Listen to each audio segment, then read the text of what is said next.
Olá, pessoal do terceiro ano, vamos para mais uma aula com bastante conhecimento. Mundo girando, porque nós teremos a nossa aula de geografia. Mudou um pouco o assunto, um assunto também muito extenso, muito vasto. Vamos tentar bater o máximo de conhecimento. Vamos falar sobre a estrutura e a dinâmica da Terra. Na primeira questão, vamos trabalhar verdadeiro ou falso, né, com conhecimentos, para a gente adquirir alguns conhecimentos. Então vamos lá, item 1.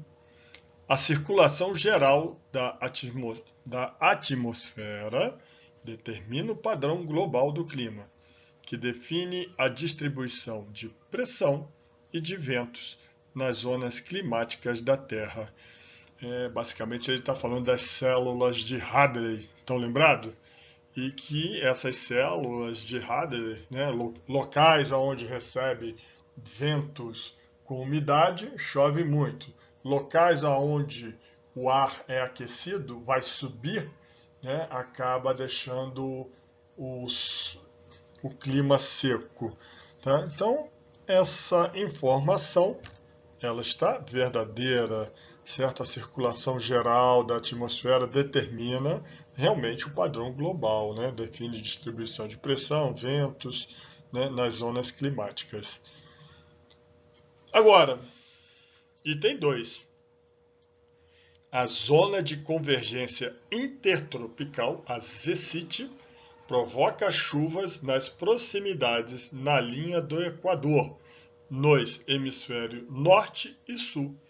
Estão lembrados disso aí? Então vamos lá. Olha aqui, ó, as células de Hadley, né, que eu falei, que acaba acompanhando, né, essa circulação dos ventos, e a zona de convergência intertropical, ela está por aqui, tá vendo? Tá? E ela acaba influenciando essa parte do Equador, tanto no hemisfério norte como no hemisfério sul. Então está correto o item 2.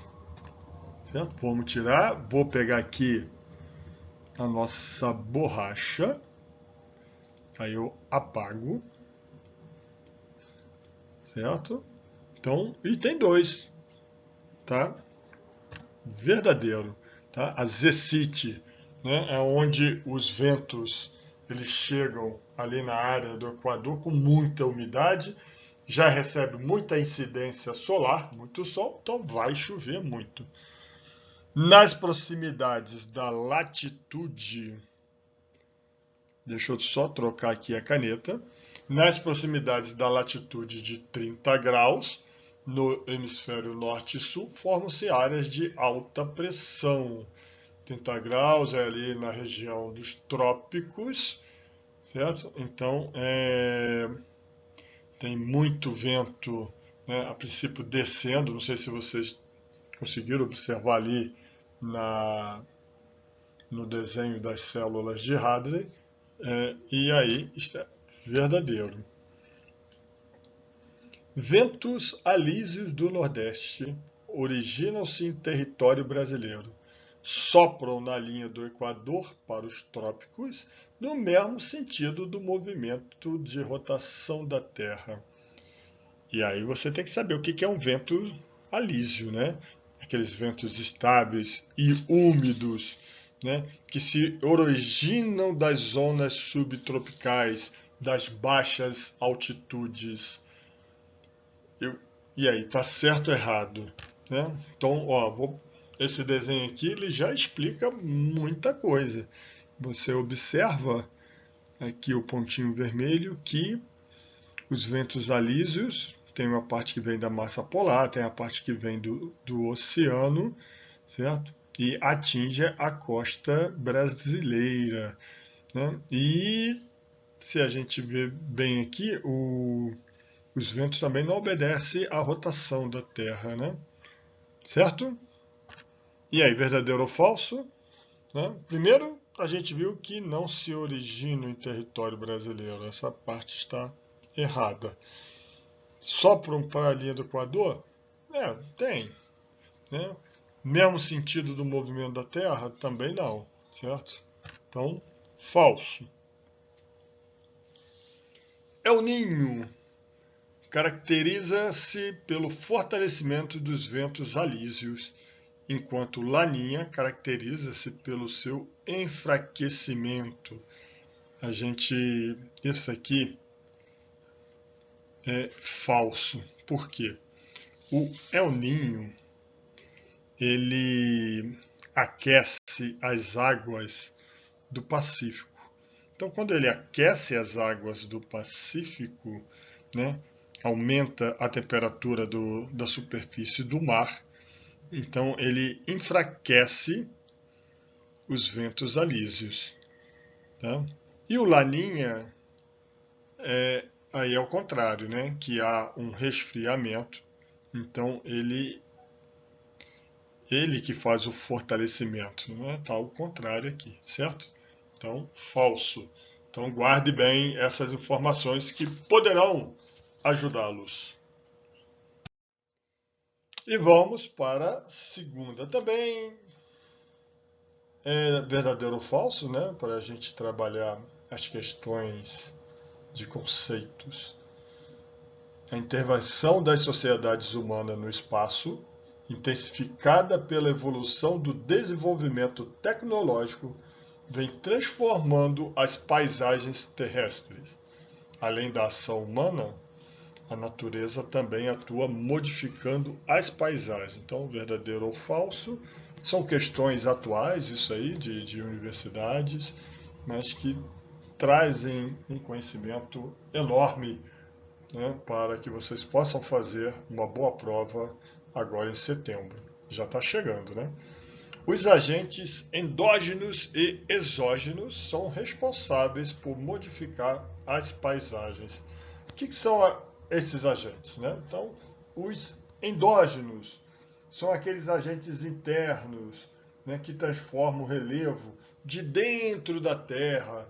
E aí, um grande exemplo é o que? São os terremotos, o vulcanismo, o tectonismo, né, que são agentes internos, né, da Terra, do planeta Terra.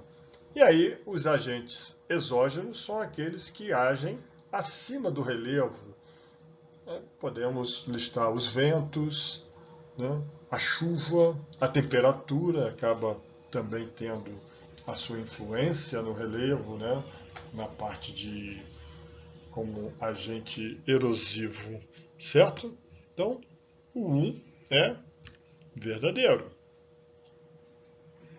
A observação de uma paisagem permite avaliar o trabalho humano impresso tanto no passado quanto na atualidade. É lógico que o homem é um ser que altera a paisagem, né? Essa ação antropista, né, do homem acaba modificando bastante a paisagem. Então, está verdadeiro. 3. As mudanças da natureza são explicadas pela ação de fenômenos provenientes do tempo geológico e do tempo cíclico. As mudanças, né, realmente elas vão mudando, né, cara? Vão mudando, hein? Engraçado isso, né? Mas a gente sabe que o planeta ele não é igual a milhões de anos atrás. Um grande exemplo disso é o deserto do Saara, né? Que hoje é um grande deserto, uma dificuldade enorme de vida na área, né? Apesar de ter vida, né? Mais uma biodiversidade bem específica para aquele local, mas aquela área do deserto já foi um oceano, né? Um mar muito grande, né? O pessoal encontra conchas, já encontraram esqueleto de baleia, né? Porque ali já foi um mar e o planeta modificou essa dinâmica dos ventos, elas modificam com o tempo. Então, o item 3, verdadeiro. 4. A globalização é um fenômeno que implantou no espaço geográfico mundial ações econômicas, sociais, políticas e culturais, cujos benefícios atingiram de forma igualitária a população. Bom, a gente já estudou, né? Acabou de estudar globalização e a gente percebe que não é de forma igualitária, né? Essa ideia está errada. Com isso, passa a ser falsa essa informação.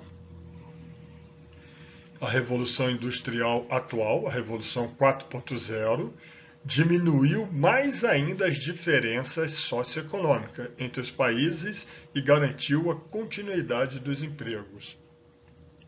Também acabamos de estudar isso, a Revolução 4.0 não diminuiu as diferenças, muito pelo contrário, aumentou as diferenças, certo?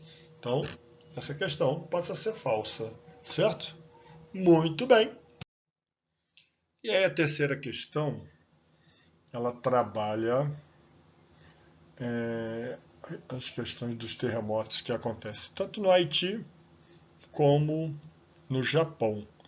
Né? No Haiti aconteceu um em 2010, onde a tropa brasileira que se encontrava em missão de paz foi atingida, inclusive com mortes de alguns militares.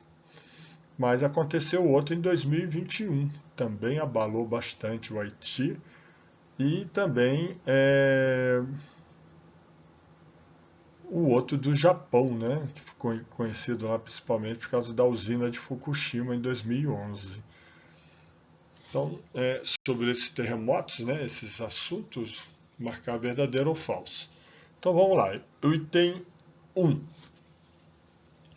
Os frequentes terremotos registrados no Haiti ocorrem porque o país está localizado sobre 3 placas tectônicas: a placa de Nazca, a placa sul-americana e a placa do Pacífico. E aí você pode me perguntar, caramba, eu tenho que saber placa? Tem que saber pelo menos onde que fica as placas, né? Para você se situar. Agora, você tem que saber, né, mais ou menos onde fica a localização de cada país. O Haiti é um país caribenho, fica ali no Golfo do México, é um país insular, fica muito próximo ali de Cuba, é a mesma ilha da República Dominicana. E aí você fica atento, poxa, ele está falando sobre placa do Pacífico, é isso mesmo? Né? Vamos ver aqui uma figura que eu botei, né? Então, aqui, ó, o Haiti fica aqui nessa região, né? Tá aqui, ó, onde está a palavra Haiti, né? Junto com Cuba, né? Aí a gente vê aqui Venezuela, Costa Rica, Nicarágua, México, tá? E né, não fica no Pacífico. Uma outra desenho que vai esclarecer, olha só onde fica a placa do Pacífico, tá vendo aqui? Placa do Pacífico, ó. Aqui, placa de Nazca, aqui, né? Fica no Pacífico. E o Haiti fica aqui no Oceano Atlântico, né? Nessa área aqui. Depois disso, né? Deixa eu apagar aqui, né? Porque senão fica uma coisa meio feia. Vou apagar aqui com a borracha. Certo? Apaguei. Ok, a gente volta de novo com a minha canetinha. Né? Então a gente já descobre que é falso. Item 2. O terremoto de magnitude 7.2 na escala Richter, que ocorreu em 11 de março de 2021 no Haiti, foi 1,25 vezes menor que a magnitude do terremoto ocorrido no Japão em 2011. Poxa, mas como é que eu vou saber qual foi a magnitude? Ele deu esse dado, certo? Aqui, ó, em 11 de março de 2011, o Japão teve um terremoto de 9 graus. Aí você faz a razão, você verifica que dá mais do que 1,25, dá 1,3. É uma questão assim, que você tem que tomar cuidado, né? Porque ele trabalha a parte de matemática. Então, é falso. No Japão, apesar da magnitude do terremoto ter sido maior que o terremoto ocorrido no Haiti, os efeitos socioeconômicos foram menos graves devido ao planejamento mais eficiente, que compreende desde o socorro e o atendimento às vítimas até a reconstrução das áreas atingidas. Bom, o Japão, um país desenvolvido, com sua economia muito forte, com a sua cultura, mas tem, né, muita tecnologia em tudo. Né? Os seus prédios já são construídos para aguentar terremotos de escalas bem maiores. Né? Então eles têm uma maior capacidade que o Haiti, que é um país pobre, um dos países mais pobres da América, né, e que sofre muito por problemas políticos. Tá? Então, essa informação é verdadeira. Desastres naturais ocorridos no Haiti em 2004, assim como o terremoto em 2010 no mesmo país, provocaram a imigração de muitos haitianos após o agravamento de problemas políticos e econômicos, acentuados pela fome, pelas doenças e pela violência urbana. É um país que já tinha diversos problemas políticos, socioeconômicos, com o terremoto, né, baseado no item anterior, que não estava preparado, agravou-se ainda mais. Né? Muitas pessoas, se lembra quando a gente estuda migrações, né, forçadas, né, buscam melhores locais para viver. Houve bastante haitiano que saiu, principalmente vindo aqui para o Brasil, né, se aproveitando, né, do conhecimento da tropa de paz que era brasileira, estava lá. Então, verdadeiro. As placas que compõem a litosfera não estão constantemente em movimento, mas quando elas resvalam, o movimento acontece de forma cíclica, ou seja, um encontro seguido de uma colisão, e a maioria dos tremores gerados é de alta intensidade. Bom, as placas elas estão em constante movimento, tá? Elas não estão paradas, tá? Mas acontece que em alguns momentos elas